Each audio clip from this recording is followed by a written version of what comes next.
देवेंद्र फडणवीस को मुख्यमंत्री की कुर्सी, नवी मुंबई में बीजेपी कार्यकर्ताओं ने मनाया जश्न।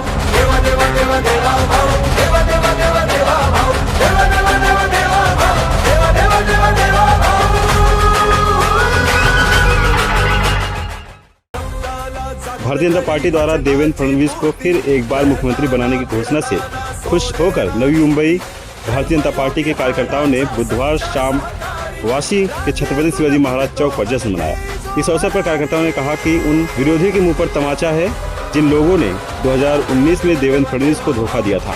आज जनता ने फिर एक बार भारतीय जनता पार्टी को 132 सीटें प्रदान कर स्पष्ट संकेत दिया है कि वे ईमानदार देवेंद्र फडणवीस के साथ हैं। आणि आज ते मी पुन्हा येईन असं वक्तव्याला जे टिंगल करत होते त्यांना हे तमाचा आहे की देवेंद्रजी तर आलेच पण मोठ्या विजयाने आले आणि मोठ्या फरकाने आलेत। जे त्यांना त्यांच्यावर हसत होते ते आता घरात बसलेत, लपून बसलेत अशी परिस्थिती त्यांनी निर्माण केलेली आहे। म्हणून त्यांचं वाक्य मगाशी मी भाषणामध्ये बोललो की त्यांनी जे सभागृहामध्ये वाक्य बोललं होतं की मेरा पानी उतरते किनारे पे घर मत बसाना, मैं समुद्र हूँ पुनश्च लौट के आऊँगा, ते तर पुनश्च एकदम वादळासहित आले आणि यांचं सर्वनाश केलं असं या माध्यमातून मला आनंदाने सांगावं असं वाटतं। ते नेहमी असं म्हणत असतात की मला या महाराष्ट्राला विकासाच्या धारेमध्ये न्यायचं आहे, विकास प्रचंड विकास या महाराष्ट्राचं करायचं आहे। अनेक असे प्रसंग आहेत, अनेक अशा गोष्टी आहेत ज्या माध्यमातून महाराष्ट्राचे लोक त्रस्त आहेत। अशांना सुखमय असं वातावरण तयार करण्यासाठी पुन्हा एकदा देवेंद्रजी एक या मुख्य भूमिकेवर किंवा मुख्यमंत्री म्हणून बसतायत, विराजमान होत आहेत। त्यांना खऱ्या अर्थाने त्याने आज सकाळी आमच्या भारतीय जनता पार्टीच्या सगळ्या आमदारांचा असेल, कार्यकर्त्यांचा असेल आभार व्यक्त केलं की गेल्या 2.5 वर्षाच्या मागच्या कालखंडामध्ये दगाफटका होऊन देखील इतका त्रास त्या माध्यमातून आमच्या पार्टीच्या प्रमुख नेत्यांना असून देखील आमचा एकही आमदार फुटला नाही। हे खऱ्या अर्थाने यश आहे, हे देवेंद्रजींचं यश आहे आणि म्हणूनच देवेंद्रजी सारखे लीडर महाराष्ट्राला आणि भारतीय जनता पार्टीला भेटलेत त्याचा आम्हाला अभिमान आहे। उद्याची तयारी मोठ्या प्रमाणामध्ये झालेली आहे। 49 बसेस या नवी मुंबई क्षेत्रातून जात आहेत, 50च्या वर कार या नवी मुंबई क्षेत्रातून जात आहेत। 3:30 पर्यंत आम्हाला तिथं पोहोचायचं आहे आणि अशा प्रकारे या सगळ्या कार्यक्रमामध्ये भाग घेण्यासाठी नवी मुंबईचे सगळे कार्यकर्ते असतील, नागरिक असतील उत्सुकता आहेत। ज्यांना नागरिकांना देखील यायचं असेल त्याने आमच्या तालुका प्रमुखाशी संपर्क करावा। त्यांच्याकडे प्रत्येकाकडे बसेसच्या सगळी व्यवस्था केलेली आहे। तशा बसेस 49 भरलेल्या देखील आहेत आणि 3 बसेस आमच्याकडे एक्स्ट्रा आम्ही राखीव ठेवलेल्या आहेत, जर कोणाला लागले तर द्यायचं। अशा प्रकारची व्यवस्था एक मोठ्या प्रमाणात नवी मुंबईतून होत आहे।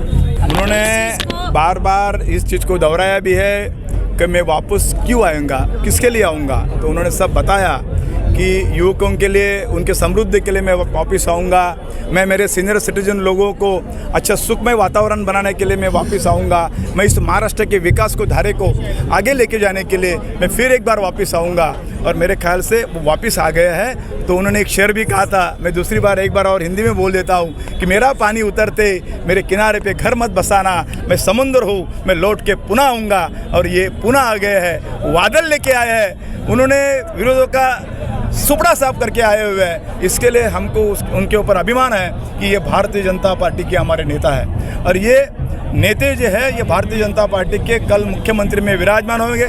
सम्मानीय हमारे देश के पंतप्रधान मोदी साहब के सामने वो शपथ लेंगे और मेरे को पूरा विश्वास है कि पुनश्च एक बार महाराष्ट्र को 1 नंबर के धारे में लाने का काम उनके ओर से होएगा। ये ऐसा है कि भारतीय जनता पार्टी के पूर्ण महाराष्ट्र के इतिहास में पहली बार इतनी बड़ी संख्या में हम लोग आए, पहली बार लोग उतरे हैं। हिंदू जाग गए, 50% हिंदू जागे हैं तो ये हालत है। अगर 75, 75, 85% हिंदू जागेंगे तो इस महाराष्ट्र में हिंदूमय वातावरण रहेगा, भगवामय वातावरण बनेगा। और उसके लिए मोदी साहब खुद आ रहे हैं और जहाँ पे भी लगा रहे हैं सब कुछ ये सब इसीलिए लगा रहे हैं कि सब महाराष्ट्र को हम एक है तो सेफ है ये बताने जाने का हमारा एक विचार है और विचार हम लोग हमारे लोगों के सामने रखने का काम कर रहे हैं। वैसे भी महाराष्ट्र में देवेंद्र जी जब तक महाराष्ट्र में मुख्यमंत्री थे, जब महाराष्ट्र एकदम सुखमय तरफ से आगे बढ़ रहा था, बीच में 2.5 साल में जो दगा फटका हुआ उस चीज़ में भी देवेंद्र को कितने बुरे हालत में अंदर करने की कोशिश की। हमारे लोगों के ऊपर अटैक हुए, हमारे साधु संतों को मारा गया, 100 करोड़ के वसूली के लिए गृह मंत्री जेल में गया और ये ऐसे सारे चीज़ जो है वो चीज़ उस 2.5 साल में आए थे, उस महाराष्ट्र को बहुत बड़े प्रॉब्लम में ला रहे थे। और इसलिए पब्लिक ने सोचा कि भारतीय जनता पार्टी रहेगी तो महाराष्ट्र सेफ रहेगा, महाराष्ट्र अच्छा चलेगा, महाराष्ट्र विकास के धारे में आगे बढ़ेगा। और ये सोच करके पूरे तरह महाराष्ट्र के सारे पब्लिक ने आज 75 लोगों ने, हमारा तो रेट 91% समथिंग है। इसका मतलब भारतीय जनता पार्टी के कभी एक बार इलेक्शन आता है और भारतीय जनता पार्टी के कमल का बटन दबाता है। ऐसे सब नागरिक देख रहे थे, राह देख रहे थे। नागरिकों ने बताया कि इस महाराष्ट्र को आगे लेके जाने के लिए भारतीय जनता पार्टी ही चाहिए। इसके लिए उन्होंने चुन के दिया है। उनका भी मैं अभिनंदन करता हूँ, उनका भी आभार व्यक्त करता हूँ। एक है तो सेफ है, ये हमको बार बार बोलना पड़ता है, यही तो हमारा कमजोरी था। लेकिन लोगों ने सुना है, अभी 50% लोगों ने सुना है, हम एक है तो सेफ है। और भी 25-30% अगले इलेक्शन में आपको दिखेंगे कि भारतीय जनता पार्टी का ये नारा रहेगा और एक करने का हम कोशिश करेंगे। देश एक रहेगा तो देश अच्छा चलेगा। आज ऐसी स्थिति है, बांग्लादेश में हमारे हिंदू के ऊपर अटैक हो रहा है, हिंदू को तकलीफ दिया जा रहा है। उसका भी एक बड़ा आंदोलन हम लोग 8 तारीख को कर रहे हैं। और ये 8 तारीख का जो आंदोलन है इससे भी बहुत बड़ा होगा। कम से कम 12-13 हज़ार लोग इस हिंदू के आंदोलन में आएंगे और वो आंदोलन यहीं पे रुकेगा और लोगों को जागरूक करेंगे कि हमारे ऊपर अटैक भारतवर्ष में नहीं, पूरे जग में किधर भी होएगा तो हिंदू उसका जवाब देगा।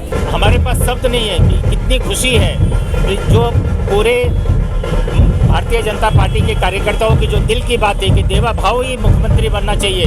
वरिष्ठों ने जो इस बात का सम्मान रखा है, पूरे वरिष्ठों का, चाहे वो आदरणीय हमारे प्रधानमंत्री हो श्री नरेंद्र मोदी जी, अमित शाह भाई हो, JP नड्डा जी हो, मैं सभी लोगों का बहुत बहुत लाख लाख धन्यवाद देता हूँ कि महाराष्ट्र को ऐसा नेतृत्व दे रहे हैं कि जो विकास इतने समय से रुका हुआ था वो और तीव्र गति से महाराष्ट्र का विकास होगा।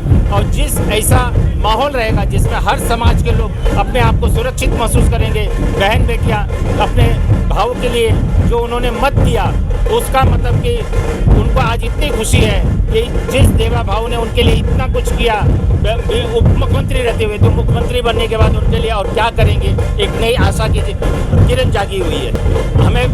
हम चाह रहे हैं कि दोनों मतलब कि लोग अपना मंत्री पद मिले, इससे नई मुंबई का और विकास होगा।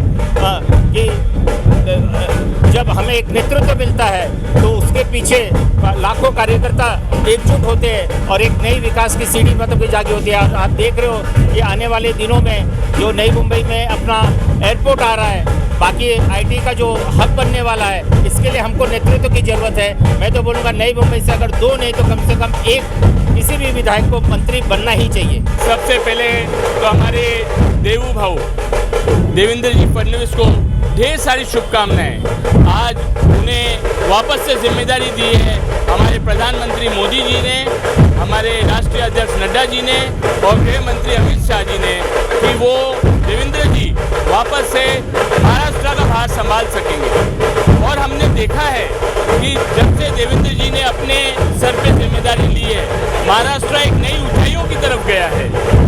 हमारे प्रदेश अध्यक्ष बावनकुले के नेतृत्व में हमने देखा कि हमको 132 सीट मिली है, जो आज तक कभी नहीं मिली है। देवेंद्र भाई और बावनकुले साहब दोनों के नेतृत्व में हमको ऐसी मेजॉरिटी कभी नहीं मिली, वैसी मिली है। अभी हम यही देखेंगे कि महाराष्ट्र देवेंद्र जी के फडणवीस जी के नेतृत्व में एक नई ऊंचाइयों की तरफ जाएगा। और आप सबका बहुत बहुत शुक्रिया। जय हिंद, जय महाराष्ट्र। इस अवसर पर महिला कार्यकर्ताओं ने कहा कि देवेंद्र फडणवीस जब उप मुख्यमंत्री थे तो उन्होंने महिलाओं के लिए अनेक योजनाएं बनाई थी। अब मुख्यमंत्री बनने जा रहे हैं तो महिलाओं को और अधिक फायदा होगा। इस अवसर पर भारतीय जनता पार्टी के जिला अध्यक्ष रामचंद्र घरत, नवी मुंबई बीजेपी उपाध्यक्ष नितिन आर.के. कंधारी, नवी मुंबई उत्तर भारतीय मोर्चा के अध्यक्ष राजेश राय, विजया घरत, सुहासिनी नायडू, ऑड्री मोराई समेत तमाम कार्यकर्ता मौजूद थे और बैंड बाजे के साथ मिठाई बांटकर जश्न मनाया। पुष्पम कनौजी का पंकज विनोद सिंह रिपोर्ट, आवाज टुडे, नवी मुंबई।